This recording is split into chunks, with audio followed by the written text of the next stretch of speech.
Magandang umaga po sa inyong lahat. Ito po ang inyong lingkod, si Engineer George de Guzman, na gusto pong mag-demo ng unit na ito sa pagluluto na tiyak na makapagtitipid sa panggatong, sa pagluluto at napakahalaga ito po sa ating pagtitipid lalo sa kinaharap nating krisis sa panahon ngayon. Hindi lang po ang mahirap ang siyang nagrereklamo sa mga bilihin, ngunit kundi yung mga may kakayahan ay nagrereklamo na rin po dahil sa taas ng bilihin. Pangunahin na po rito yung kuryente, ang tubig at hit sa lahat ang panluto kagaya ng gas, M-gas o yung tinatawag nating LPG.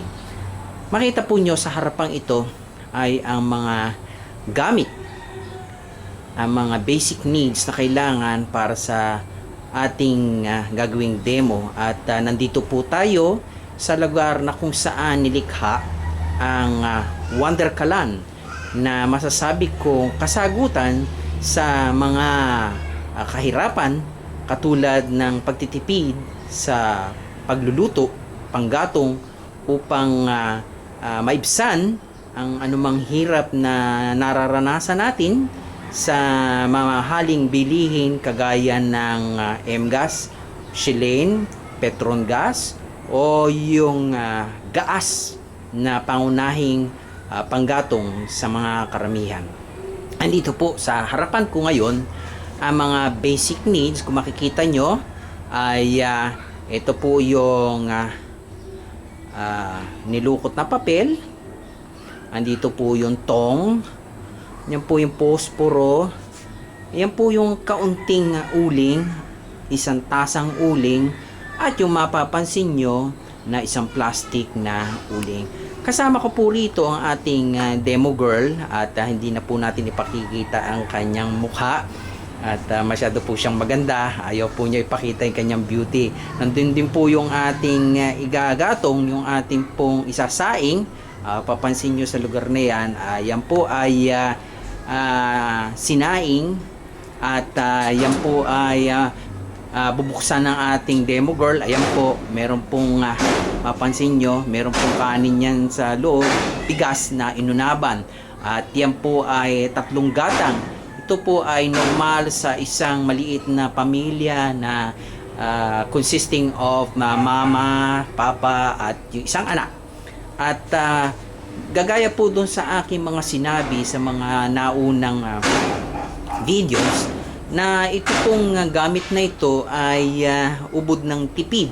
At yung pong isang balot na uling na commonly po mapapansin nyo, mabibili ito sa local sari-sari stores.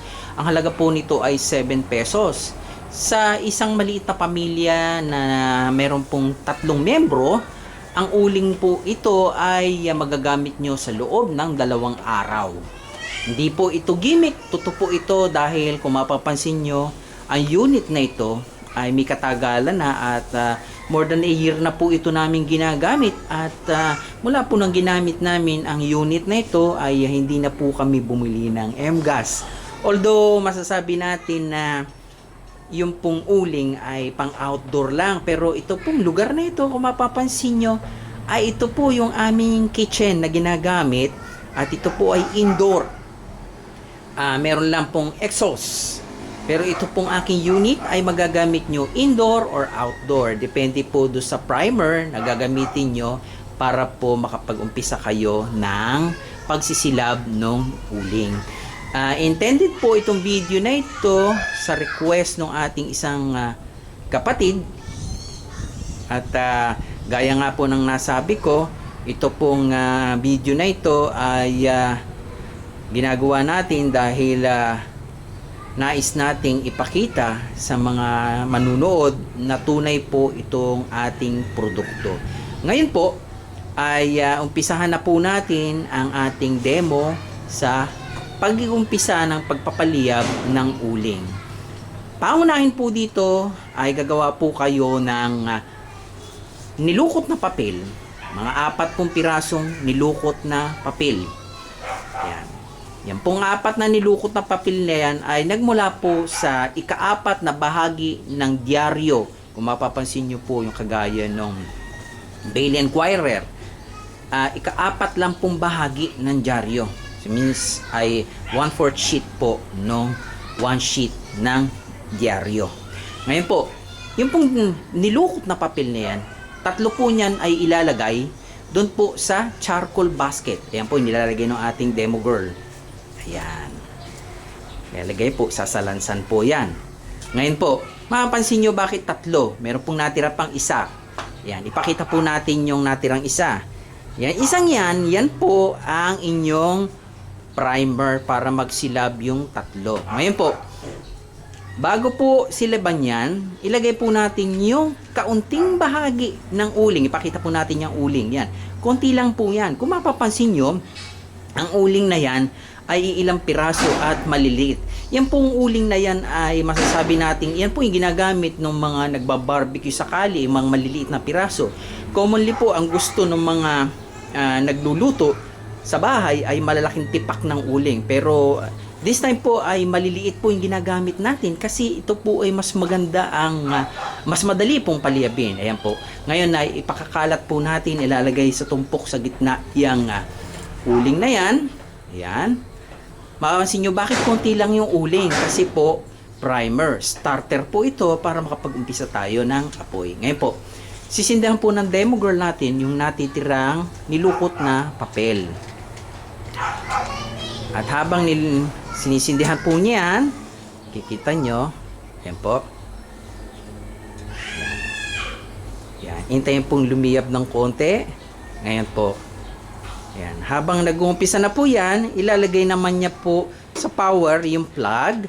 Yan. At, ayan po, nag-uumpisa na. Ngayon, habang nandito po siya sa harap, ay meron pong knob yan para sa lakasan ng hangin. Ilalagay niya po yan unti-unti hanggang umabot po sa pinamalakas na setting. Ayan po. Ayan. Narinig po nyo yan, turbo po yan. Ayan, nasa maximum range na po yan. Ayan po, makikita nyo, nag-uumpisa na po, nagliliyab na po yung uling sa mga oras na ito. Ayan po. Karamihan po sa ating kaalaman ay bago tayo maglagay ng ating lulutuin, ay pinaliliyab natin, pinababaga natin yung uling hanggang ito ay pumula at saka natin ilalagay po yung ating uling. Yung ating sinaing. Ngayon po, ito po ay kakaiba. Ilalagay na po natin ngayon yung 1 tasang uling. Ayan. Ilalagay na po natin yung 1 tasang uling. Ayan. Na natira. Ayan. Napapansin po nyo, yan na po.